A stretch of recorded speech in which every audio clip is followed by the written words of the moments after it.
So welcome to quick lesson 16. We've been looking at playing up the neck over a couple of weeks, and in particular playing up on the neck using what are called open string chords. Just a reminder, open string chords are quite simply chords that have strings that are do not have fingers on them, so they're open, right? And that's all it really means. Okay, so today we're going to look at a family of Gs. So G and G7 are the two we'll actually look at, and we'll go through sort of how to make them.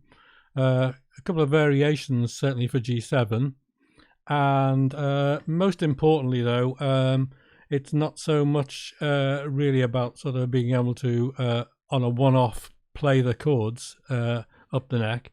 It's about how we actually get from being in first position, what I call first position, down to these open chords up the neck. So we'll do a little sort of simple exercise which will just get you up and running, and then it'll be over to you really to to find ways of integrating them if you want to. That's the main point about these things. Some things we'll do you won't want to do, and that's fine. There's some things that I've sort of seen and I don't do, but at least that's the main thing. So welcome to everybody. We've got a good number on, so let's sort of plow on. Hopefully your ukuleles are in tune. I've just done mine, so that's okay. Right, make sure. Right, just make sure you can actually see. All right. Okay, so the first one we'll look at will actually be the G. So just let me this one up. Okay, just in case you have not seen, right, the top one there, you can see the 3, 5, 7 are the fret numbers, right, or fret positions, right. The zeros are on the 5th fret of the A string, the 7th fret of the E string, and the 7th fret of the C string. Okay, and you can see that the G is open, hence it's an open open string chord.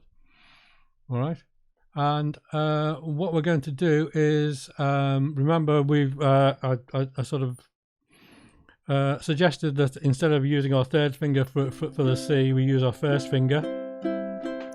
Right, and this is where it starts to come into its own, if you can actually vary the fingers that you use. Right, and not get hidebound by what you've done over the past few years as you've learned to play the ukulele. Now is the time, quite frankly, with where you're at, to start to get sort of creative and comfortable moving around sort of fingers, so you're not hidebound by one way of making the chords. Okay, so from that C, right, if we were to go to a higher G down up on the fretboard, right, we can move our third finger, because that's free now. Look, we've actually got that one free. Okay, let me just switch back to the main camera. Right, so because we're playing C, we can start to we can start to prep. Right, so we're going to move. We're going to move this one down, right? Our first finger, 1, 2, down from the 3rd to the 5th. That leaves our 2 fingers free, right? Place on the 7th fret of the E string and the 7th fret of the C string. So from C.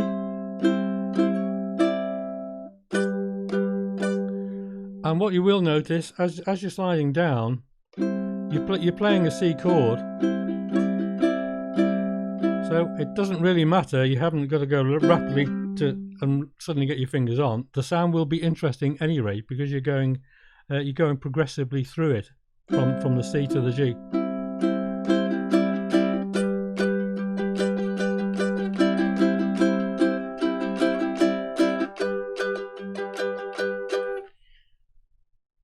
Okay, so are we relatively comfortable making that G chord from the 5th fret of the C string, right?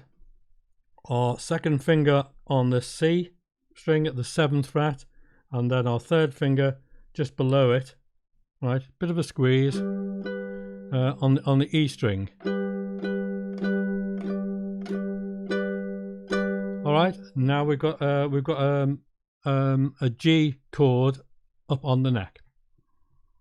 Right, now as of itself, that's probably relatively easy to do, and if you just gently strum that for for a few moments, if you've not done that already,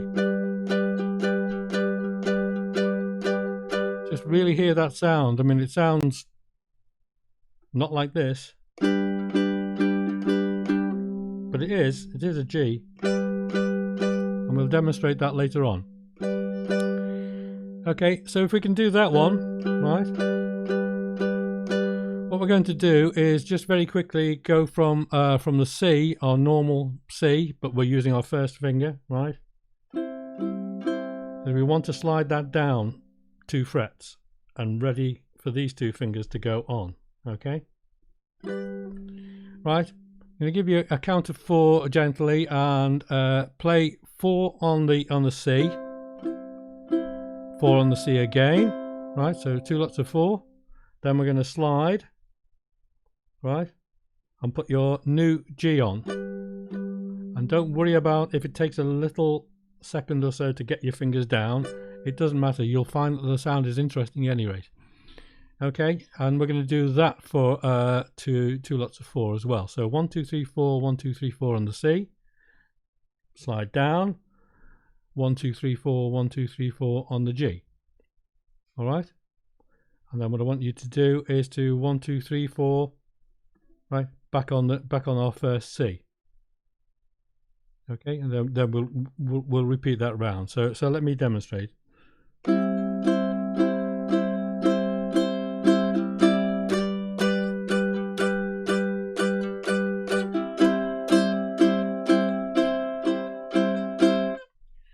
All right.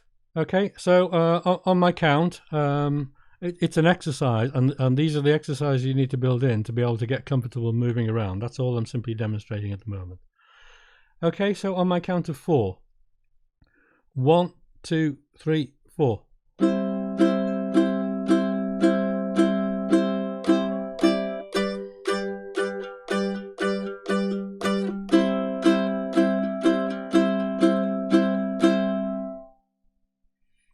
Okay, how did you get on? Is that okay? Relatively simple, but it's just that getting comfortable moving around. So telling your fingers and your brain that it's okay to move, right, instead of being locked in that 1st position. All right, let's do that a little bit faster then. Okay, and then we'll move on to G7. Okay, 1 2 3 4.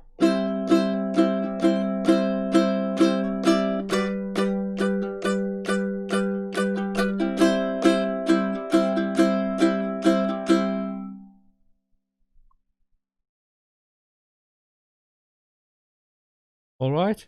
Okay. So I guess you're fairly comfortable with that. Okay. So now we've got a wave of getting from our C. So, but importantly, then this is where moving around fingers. Even if we were in a C playing that way, there's no reason why we can't, as we slide, end up with our 1st finger. That's the main thing, that we need to end up with our 1st finger. So we've got 2 fingers free to make the rest of the chord. Okay, that makes sense, hopefully. All right, back to the slide.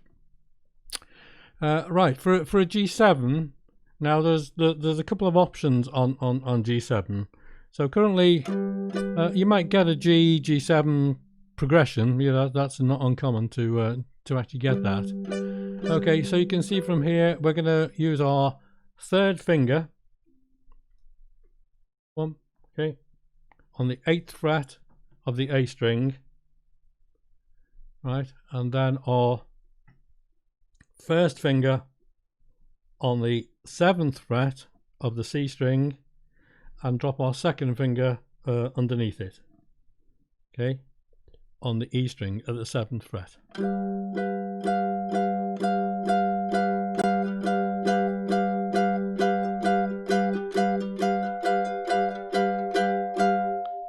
Okay, have a quick run through, get the feel for the sound anyways, at least you know what you're aiming for.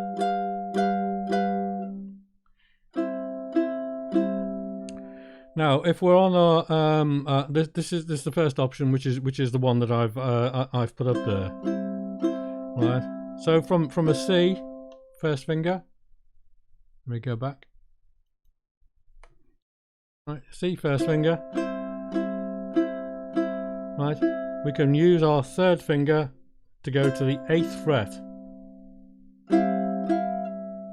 and put the other 2 fingers on, and the same thing goes. It might take us a little second or so to actually get our fingers down, right, and that doesn't matter.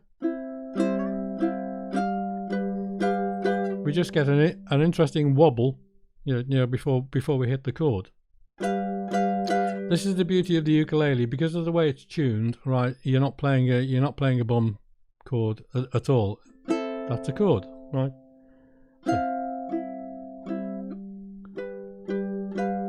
So we make that work for us by having an interesting sound. So let's just play that G7 chord, 1 2 3 4 1 2 3 4, and just play that round until I stop. Okay, 1 2 3 4.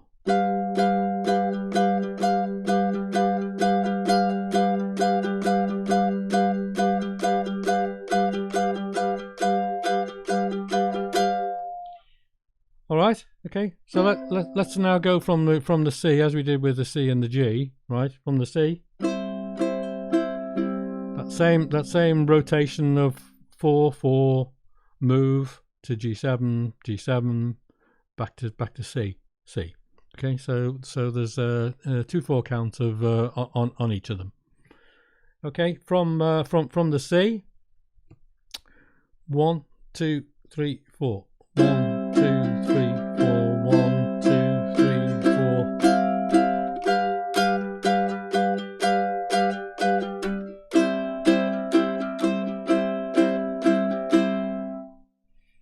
All right. Now that might be a little bit more tricky to to actually do, because that's an odd sort of combination. So what I want to show you is there are a couple of other options.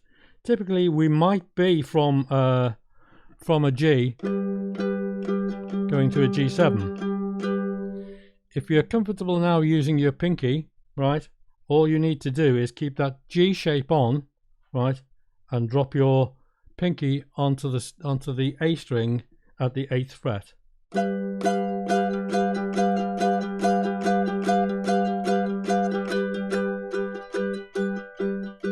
Okay, so it means we could have a progression which is G, G7, G, and if you think of 4 strong winds, that's exactly what it does. Okay, in the riff.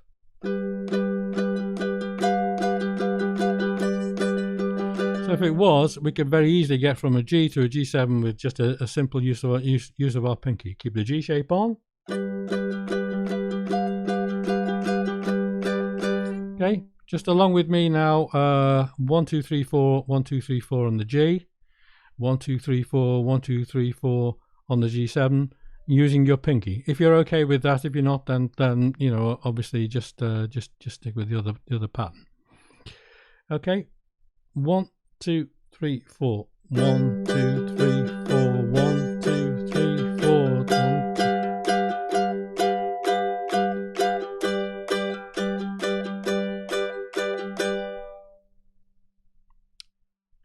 All right, and that's a great exercise to do, and more so, I would encourage you to get some strength into your pinky and get some control over it, so it's not just doing what it wants to do. And it does come. It does. It certainly does. Okay, so that's the second alternative for playing G7. But there is another way, and it's probably the way that I would actually do it, which is to actually bar. Right.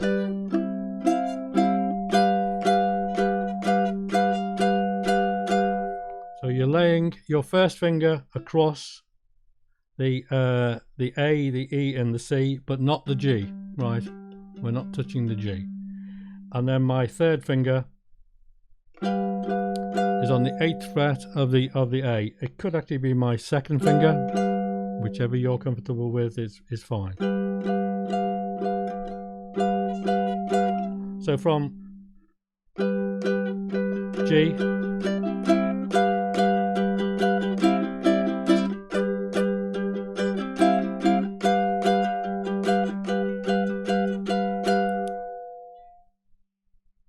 all right.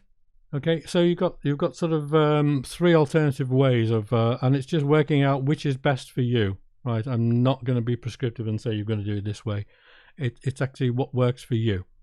Okay, the beauty of doing that that G7 with the bar, though, is if you lift your finger up and just have the bar on, that's actually an E minor, right? So you get 2 for the price of 1 almost. Right, so instead of our E minor up here,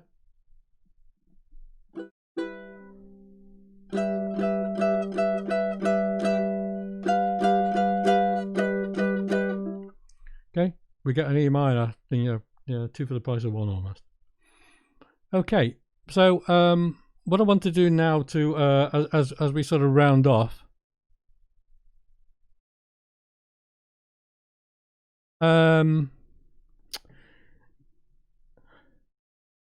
let me think. You probably do need it sort of, you know, ideally behind rather than anything over the top, because it will pull your fingers out. But also you need a little bit of pressure, especially if you're going to start barring chords. And it's a really good point about your thumb. I mean, one thing very early on I found when I was sort of showing people was they had real sort of problems with what to do with the thumb. I've seen them over the nut, you know, over here, which is fine if it works okay, but it can become very limiting because it stops you. I always say, well, ideally try and keep it behind the you know, with a little bit of pressure on the neck. And that's really thinking ahead, because whilst you get comfortable and say, well, I can do all these chords up here with my thumb there, as soon as you move anywhere else, then you have to unlearn it, you know. So it's better to start off with it sort of behind, and then you can put a bit of pressure on, especially with bar chords.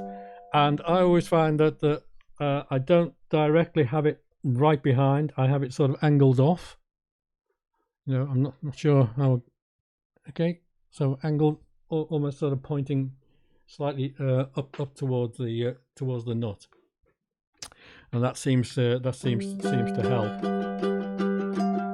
If I move it, I probably would end up with carpal tunnel syndrome because it's actually pulling there, whereas that just eases it off, but I can still get the pressure on. Okay, so to finish it off, what I'm going to do is I'm going to play on our first position, right? I'm going to play C for 4, right? C for 8, you know, two lots of 4, sorry. G for 2 lots of 4, right? G7 for 2 lots of 4, and back to C for 2 lots of 4, right? Now, what I want you to do as I play that, so you've got an alternative sound coming if you're on your own, right? Is I want you to play as we did those patterns from the C down the neck and back up again, as I just simply play G first position, which is what will happen when we're all together. Some people will play first position, some people will move. Okay, so on my count of 4, steady count. 1, 2, 3, 4. Oh, sorry, that was a G. Let me start. Apologies. A C. Right. 1, 2, 3, 4.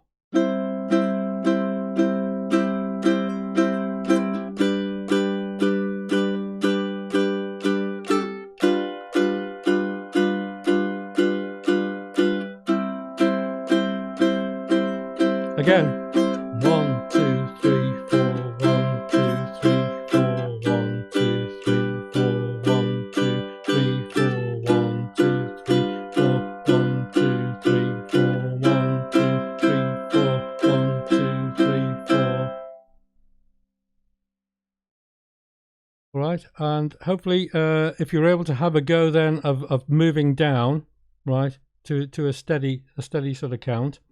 Okay, and we'll do that once more, maybe a little bit faster, but speed is not the issue. The issue is to get comfortable moving around, not have the mental block that stops you from moving around. Okay, and remember, all of these things are for enhancing the sound of a song.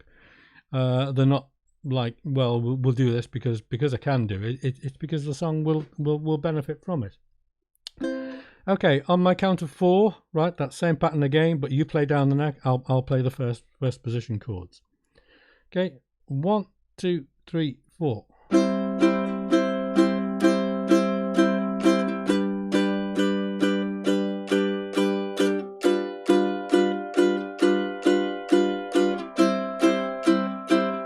Again.